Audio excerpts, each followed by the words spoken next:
पुणी जनकर जीवन नहीं हाथी हाथी आक्रमण में जड़े युवकर मृत्यु होईछि। मृतक जनक हेले संबलपुर जिला पड़ियाबाहाल वनांचल अंतर्गत जामलोई ग्रामर 38 वर्षीय पूर्णचंद्र देहुरी।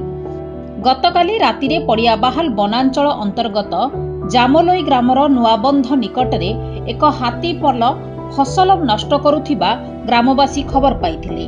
ग्रामवासी मानक सहित पूर्णचंद्र मध्य हाथी घौड़ाइबा पई जाइथिले, किंतु अंधार रातिरे तांकर कौनसी संधान मिली नथिला।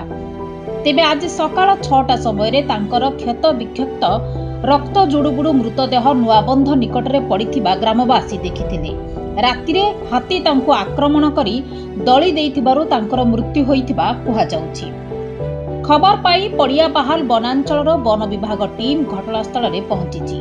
पूर्णचंद्रଙ୍କ एपरी अकाल वियोगକୁ ନେଇ ग्रामवासीଙ୍କ ମଧ୍ୟରେ असंतोष प्रकाश पाइछि। तेबे वन विभाग टीम घटनार जांच करुछि।